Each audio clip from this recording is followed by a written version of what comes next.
Welcome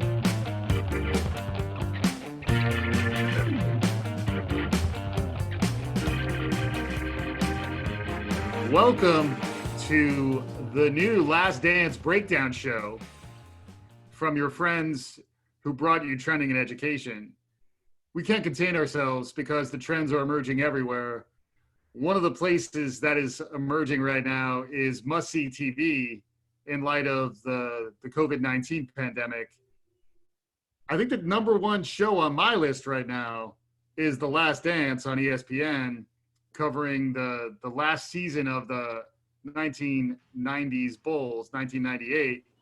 And I can't do this on my own. I got to find a compadre who can be point to my counterpoint, who can bring the next level takes, both hot, tepid, and weak tea.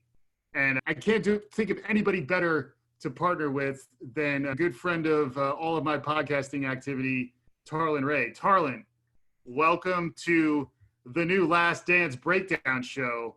How are you? I'm back, baby. I'm back. Thank you for having me back. I didn't think that intro would end. I've just been waiting to come in and to say something. This is the only. How is anyone not watching this show? It is the most amazing thing that we can watch at this really crazy period of time, to have original content from the 1998 Bulls. Yeah, it is must-see TV. I clear a room in my house every Sunday from 6 to 8 because I have no sports fans and I don't move. I love this. Yeah, and we're at this point of taping, we're 4 episodes into a 10-part series. So we're 4 episodes in. First 2 episodes were Michael and Scotty. Last 2 episodes, we're bringing in more of the Rodman story and more of Phil Jackson. Obviously, Jerry Krause, Jerry Reinsdorf. So, spoiler alerts abound. If you want to catch up on this stuff, by this point, we're 4 episodes in. We'll probably do them roughly sequentially. So if you really want to listen to what we have to say, you can start, but then we're going to be sort of hopping around. So I would say by this point, if you want to listen to this show and get the most out of it, I'd say watch all 4 of the first episodes. They're all out there as of now. We're going to come back after maybe 4 more episodes, after 8 in the tank, reflect on that, and then we'll do one more wrap-up show, something like that. Try to bring more voices in, get more perspectives. But a lot going on, multiple layers upon layers, angles upon angles. But Tarlin, and you did confirm to me recently, I can call you T-Ray on occasion. You play a little bit of basketball in your day, and you've been a lover of basketball your whole life. Top level, just you want to summarize where you're at. You gave us some ideas, but what pops? What are the themes that you're noticing so far? What lessons? Try to wear a little bit of an educational lens here.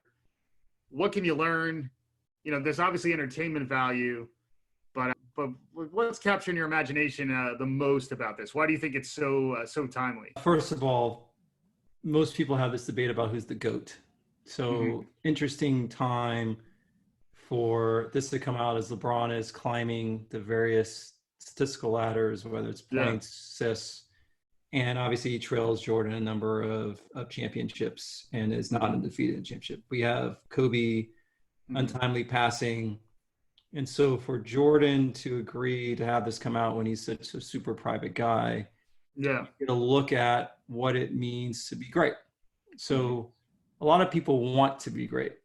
A lot of people have great ideas. They call them entrepreneurs. They want to be it, but they don't actually do it. Right.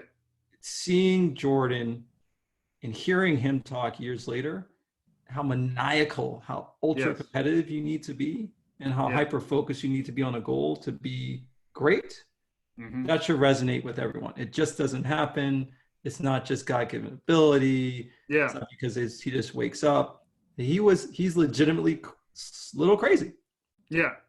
And holds grudges and can still to this day talk about moments that happened in his career that drove him, whether it's getting cut when he was in high school, which is a great lesson for us all. You're going to get knocked in the face, whether it's losing out in the 90s playoffs to the Pistons and what drove them that summer to come back and win their first championship. I do think it is, to be great, it doesn't happen by accident. It's practice and dedication. you learn from failure, and there's some great moments where not only Michael, but the Bulls are learning from failure. And Yeah. the last big thing is change is hard, but if you accept change and dive into it with your full self, there's some good things that come out of it. So Yeah. Michael, and you'll see in the third or fourth episode, he was the man. He had Mhm. won multiple MVPs, some player of the year, scoring titles, Yeah. slam dunk contest, but they never won. And Phil Right. came in and took the ball out of his hands. And so you watch someone at its highest level adapting to change, accepting it, and then driving their team to new heights. That to me is what resonates. Greatness, change, and failure. Those are things that I think resonate throughout Yeah. documentary.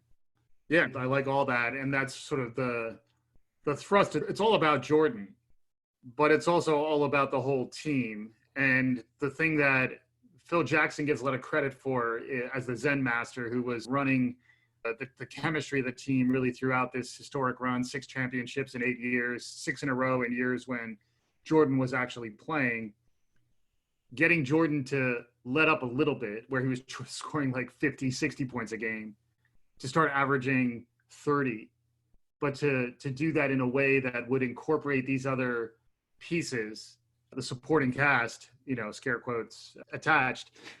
It's super interesting as well because I think the personas, the personalities, the story of Scottie Pippen, it's easy to forget how much there is to learn from Scottie, then also from Dennis, then also from Phil, not to mention Jerry Krause too.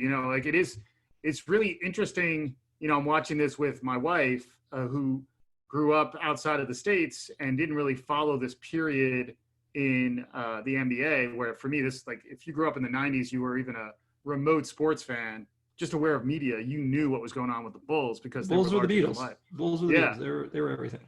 But for Robin, who's just watching this fresh, really starting to understand the phenomenon, like she already likes the NBA because of the male soap opera aspect to it. And this is that to the nth degree. And last piece on Jordan, and then I'd love to get your perspective on some of the other personalities and sort of interactions and dynamics, which are really relevant throughout. But the other thing about Jordan that I thought was profound in a lot of ways is when he broke his foot and then he had to come back from his foot being broken. How soon could he start rehabbing? How soon could he start playing? And the way the organization was thinking about risk versus the way Jordan was thinking about risk. And then also the way Jordan was thinking about, if I'm to be the greatest player who ever lived, I'm not going to sit out 1 minute longer than I need to. At one point they say there's like a 90% chance you'll be fine if you start rehabbing early, but there's a 10% chance it could be career ending. And what the organization heard then was, so he needs to shut it down until it's 100% or 99.9 because he's the greatest player. He's our future. We need to sit him. Jordan, meanwhile, is in North Carolina playing full court runs way ahead of schedule because he said 90% is a big percentage. If I'm going to be the greatest ever, and I'm still maniacally focused on that goal, I'm going to take on that risk because I see that upside. That to me is a really interesting counterpoint to the way we're thinking about risk nowadays.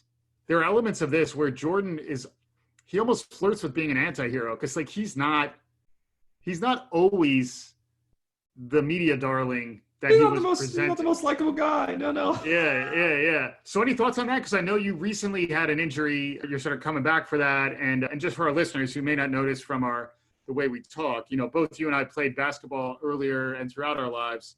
Arguably, you may be a slightly better basketball player than me. We haven't measured it empirically in many years, but I'll concede to you that you were probably a better basketball player than me. You understand what it's like to aspire to be great. And then also now you're recently coming off rehabbing from an injury. I thought that part of the documentary was pretty interesting just to understand the mentality of Jordan coming off that. So do you have any thoughts on that? Remember, Jordan was focused on making the playoffs. Mm-hmm. It was his second year.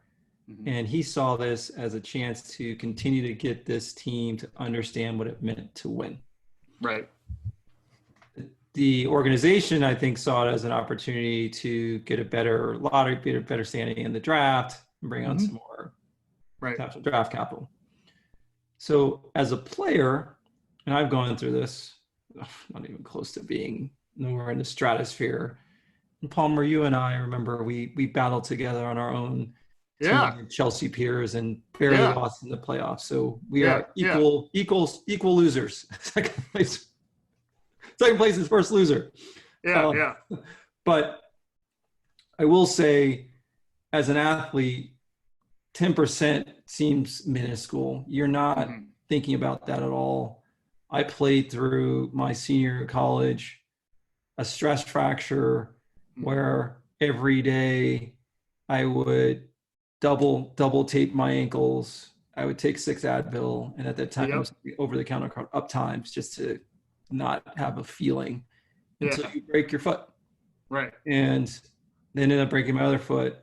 Think Yeah. about that because you're still invested in the guys you're playing with, the team, and you're trying to win. And that's just driving you to the competition and not letting the other person down. So I totally see his respect as an athlete. It's interesting when you flip that on its head and you think about folks that are in business and trying to start new concepts, that 10% magnifies because those are people saying you can't get something done. Oh, here are the risks. And it's interesting how as people are trying to do things on their own and in that setting, that 10% actually becomes the 90 when it's actually 10 and vice versa. So there's some learnings to take from there, but I'm not surprised that that's the attitude. It's every player's athlete's attitude because not that they're invincible, but what are the odds? What are the odds going to happen again? And I feel good. Let's go. Yeah, there is a bit of a lesson there in terms of, you got to risk something to be the greatest. And conversely, they don't do documentaries about Sam Bowie, a guy who breaks his foot and then never really bounces back. So there are counterpoints to Jordan. But it's just interesting how close he was to not being the greatest. If you look all the way back to high school where he cut from the varsity team as a sophomore. So he made it as a junior. Yeah, and then all through, North Carolina, it was really James Worthy's team, but then he hit the shot to win, and that's when his name changed from Mike Jordan to Michael Jordan. So I may need to be, when I deliver that podcast salvo, that is just pure beauty, I may need to change my name from Mike Palmer to Michael Palmer on the show. But there's a lot of stuff. We'll let you know when that moment happens. We'll let you know. But not to mention, like 90s fashion, big suits, Jordan wearing berets. Meanwhile, he's also, sneaker culture is exploding beyond exponentially into the world. He's driving all that. There's one amazing scene where he's in Paris and he's like the Beatles, like you were saying, and phenomenal stuff about Jordan. But I want to get your take on the other 3 components of the 4 horsemen of this era of the Bulls.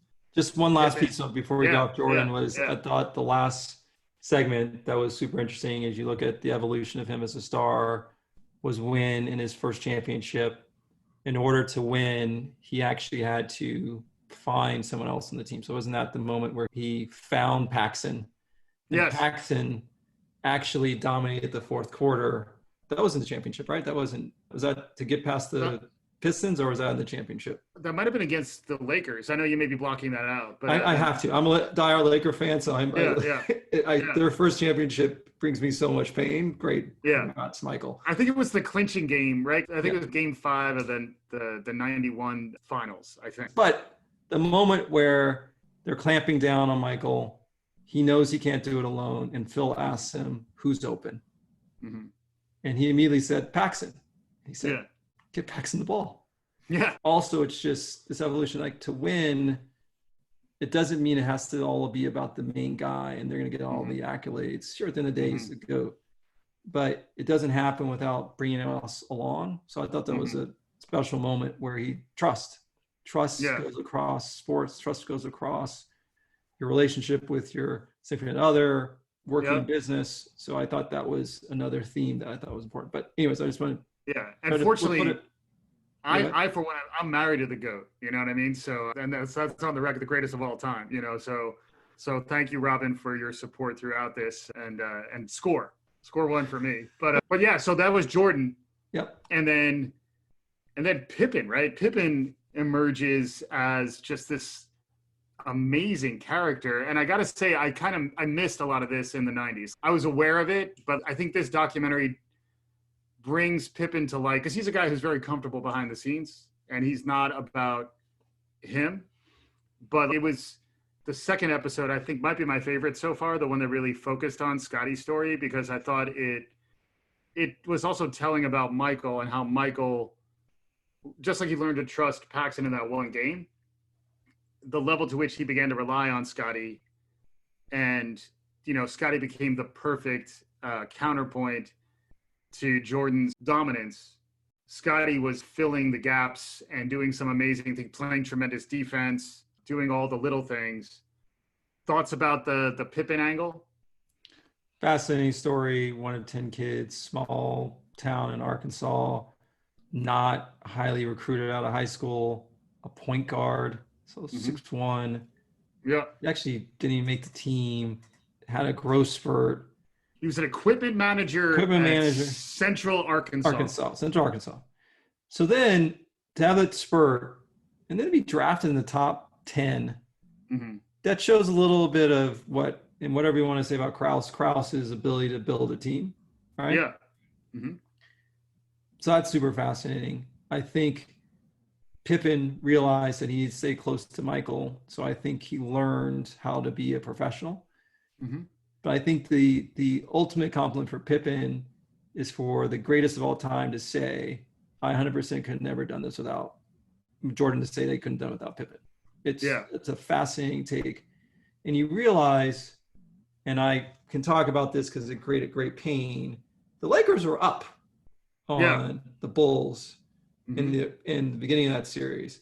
And Pippen picked up Magic Johnson full court, and it was over. Right. So he was so disruptive. He was the early stat stuffer. He was, 18, 8 and 8, and guarding their best player. So to think about it, they took a guy who was an equipment manager, similar to Michael, getting cut from his team, the greatest of all time, not making a sophomore. And for them to keep powering through or obstacles in their way and become legitimately one of the top 5 players in the world is amazing. The last thing I'll say, especially about Pippen, is that championship run doesn't happen unless he is one of 10 kids from a really small town in Central Arkansas where he's like, I will sign a 7-year, $18 million contract because that is more stability than I ever have. And him locking himself into what is a bargain basement rate allowed them to bring in more talent for years to let that run happen. Because otherwise he would have needed to be paid as a top 5 talent and they wouldn't have been able to retain the team. Yeah. And that's the big drama of The Last Dance, because this season, it's very clear that the team will not be together after the 1998 season. So Scotty's going to leave because Scotty's due for a new contract, and he's soured with the front office, Jerry Krause. And then same thing with the coach, the Zen master, Phil Jackson, also is not going to be back the following year. Yeah. So then Jordan is basically saying, I'm not going to come back if Phil's not here. And at the same time, he doesn't even know if Scotty's going to make it through this year because he sits out. He got a knee surgery later than you would typically, because he was sort of holding out, maybe looking for a trade, trying to figure out what's next for Scottie Pippen. So the year is very much up in the air, in part because of that long-term contract with Pippen. But to your point, it allowed them to build to where they were. And then just in terms of the team chemistry, I do think the fact that it is The Last Dance gives them a narrative to get behind. It's that whole, Pat Riley would talk about how it's harder to win the third in a three-peat than it is to win the first, and even if you win the first one, then you come back, it's, you gotta win, now we got to repeat. We got to show people that we're more than just a one-hit wonder. Then you get to the three-peat. But this is their 6th championship together for the core elements of the team. How do you motivate them? Well, if you realize we had something magical here, that magic will end. This, Phil Jackson named the season The Last Dance. brilliant motivation. There's so much to learn, I think, just in terms of management and leadership, and also allowing the team more free reign than what was traditional at that period in time, where it was more the stern taskmaster running the team. Phil Jackson was very much a player's coach, bit of an outsider, and he was allowing the team to be quirky, distinct personalities who then would come together through the magic of the triangle offense. And then that brings us to Rodman. I knew. I mean, it's like, where are you gonna? You gotta go to ramen. But you say free reign in talking about Phil before we go fully in the ramen. Phil as a leader, he wasn't a taskmaster, but he also let leaders on the team have a say. Mm-hmm. So especially when we get to Rodman, you talk about a different personality, a different cat, Yeah. Yeah. a guy that they ultimately let take a vacation in the Yeah. middle of the season. Imagine, Yeah. I don't remember, I have no, like, that didn't hit I don't remember it newspapers. I don't remember that at Yeah. all. But this is Yeah. this day and age, that would be everywhere. Yeah. I The mean, fact that Rodman existed before social media it's, is just mind blowing, because I don't know what the internet would have done. You know, like I don't. it would have broke. They would have Oh, for 72 hours just it would have been a live feed of him yeah. in Vegas. Yeah. But for Phil to bring Jordan to room as he's trying to effectively, it's like you're dealing with a personnel issue and allow a leader on the team to help Mm-hmm. make a decision. I thought it was Yeah. huge. It showed Yeah. he was humble. It showed he didn't need to have all the power. It Mm-hmm. showed that he wasn't the team because he was the Zen master. He had five. Like, this team doesn't Yeah. exist without the players. Right. So It reminds me of conversations we've had. You've led me a little bit in some of this thinking too, is learning lessons from the NBA and NBA coaching around how to manage rising talent in the 21st century. How do you think about millennials are getting old now, but millennials and iGen or Gen Z behind them, how do you allow them to be the hero of their own narrative and to understand what's uniquely special about them? It reminds me of the parenting adage, parent the child you have, not the child you want. So coach the players you have, not the players you want. Like, how do you get the most out of a Dennis Rodman? And how do you get the most out of a team chemistry that allows him to be off the reserve? I mean, he's gone. Like, he was allowed to go to Vegas for 2 days, and he wound up being gone for like a week. Carmen Electra's, taking, shots in the club. It's some crazy action. And then Jordan and Phil together figure out, how do we bring Dennis back? How do we allow Dennis to feel bought into this team enough when he's still going to, I think there's an analogy to he walks backwards. He's just a different cat. And the fact that he is so different can ultimately make your tribe better. Phil Jackson was influenced both by Eastern religion and also Native American spirituality. And he was talking about how, in terms of the team as a tribe, allowing for this genuinely different flow to exist within your team culture allows you to play at an even higher level than if you didn't have that radical maverick nonconformist in your midst.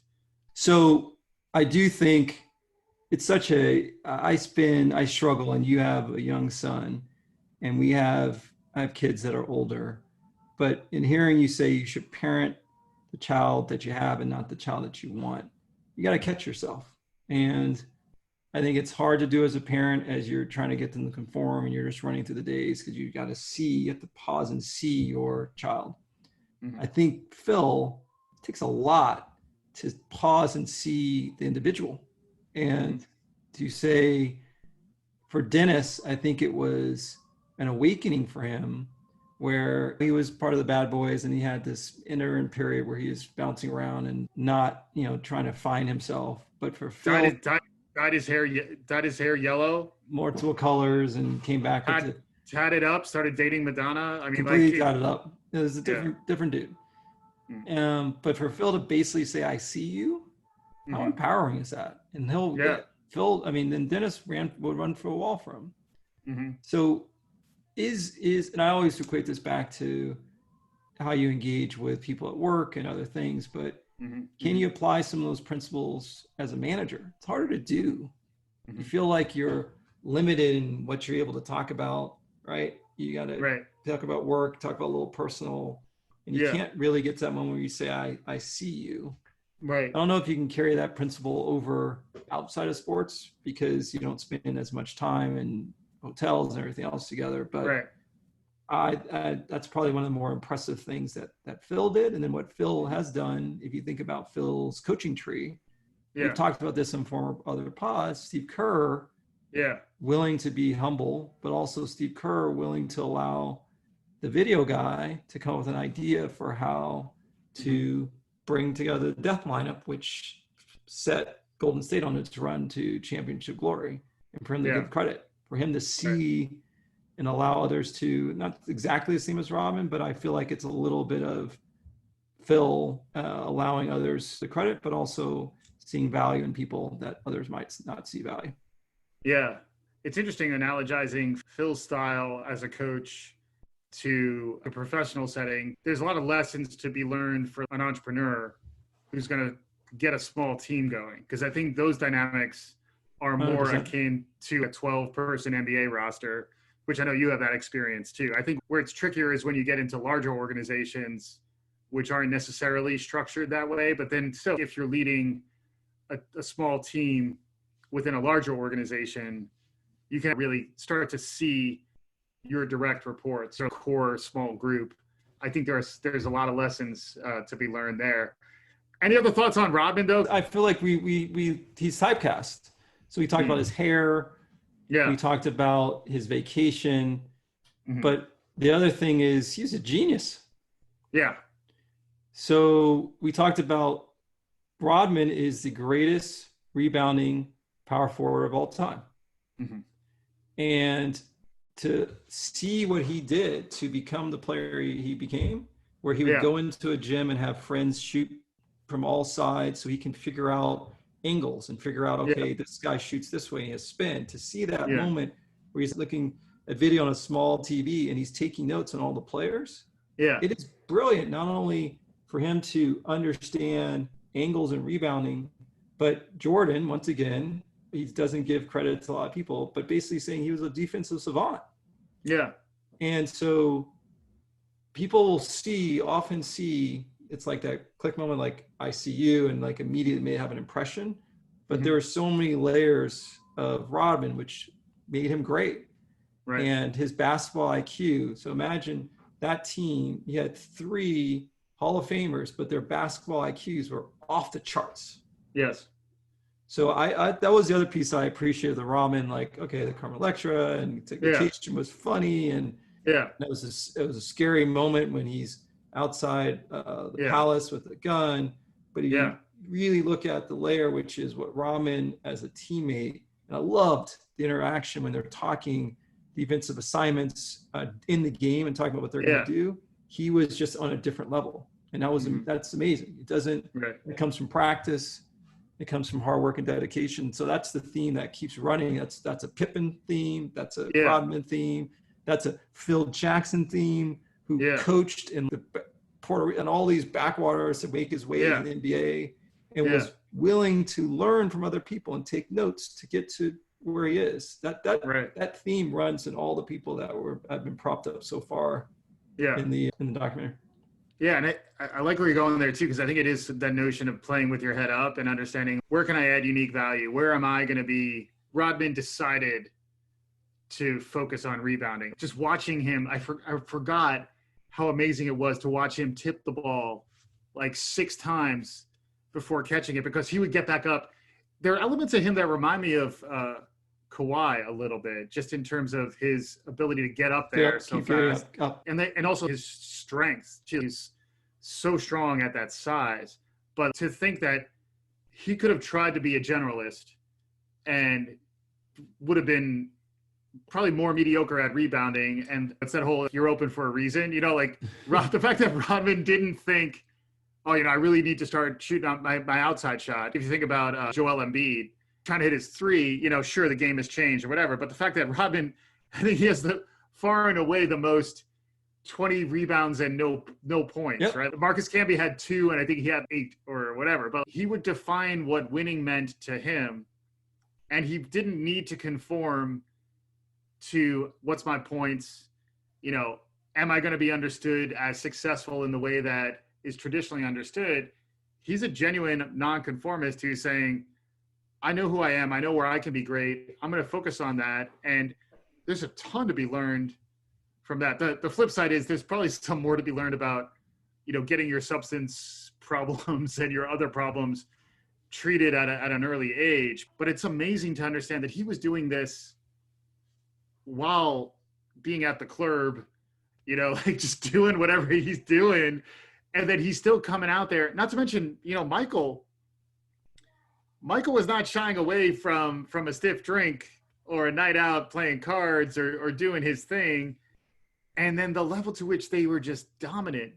It is a bridging from the old NBA, which was all about smoking cigarettes, getting drinks, eating steaks, getting even worse in the late 70s into the 80s. And then into the 90s, Michael was a little bit work hard, play hard with boundaries. You hear about his boundaries, but I do like that he's allowing this to get out, showing the hardness of Jordan. Yeah. And then to see how that hardness kind of softened when he won and he broke down. It's just amazing stuff. So as we're wrapping up episode 1 of Last Dance Breakdown Show. Can I talk about my favorite moment of 4 episodes? Please. Was Game 5 against the Cavs. Cavs are supposed to absolutely win this series. Into the game, Jordan scores, it's a layup. Elo comes back, it's a layup. We know this iconic shot. And I love the moment with Ron Harper.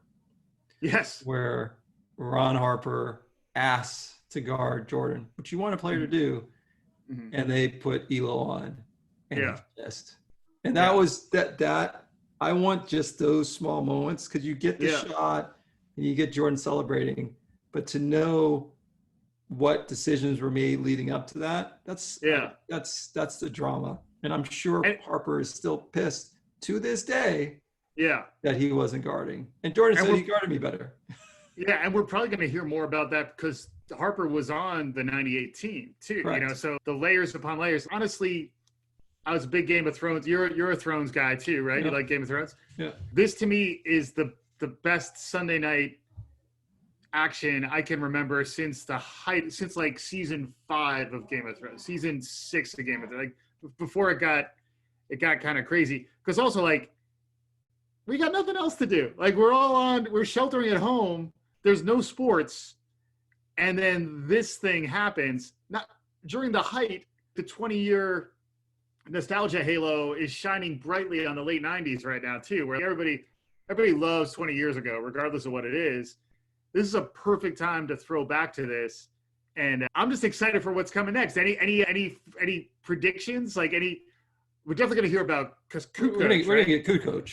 We're going to get Kukoc. Got to get Kukoc. And then I think you're going to start cycling back to seeing a little bit about Krause and what's driving the end of this, what's driving the Bulls to the end. But I think, I don't want to read ahead, but I know that we have to have a moment on Kukoc, because the love affair that Krause had with Kukoc, what Jordan and Pippen did to Kukoc in the 92 finals and the Olympics was just amazing. And then I did read something that Kukoc didn't even know that there is that animosity. Oh, yeah? Yeah. So we have to have the Kukoc piece, which, as you think about that team, just another crazy unicorn of a player to be on this Luke Longley, Kukoc, Ron Harper, right? Pippen, Jordan. Come on, that's the team. Come on. Yeah. So thank you for having me on. Yeah, man, this is great. Yeah, is it time? More to come on this. You'll continue to hear from us. If you haven't heard, now you heard. But why haven't you heard? The Last Dance Sunday nights. Back-to-backers, I'm pretty much watching it when it's coming out live. That's what I mean. It reminds me of Game of Thrones, like 9 o'clock. I know where I'm going to be 9 o'clock Sunday nights, 9 till 11. And now part of why I'm doing this podcast is like I have to think more about what I want to say too. So like it is kind of fun that way. Love to get more voices in. Tarlin, always a pleasure to have you on the show. We'll continue to run it back here. And thanks again to our listeners for listening.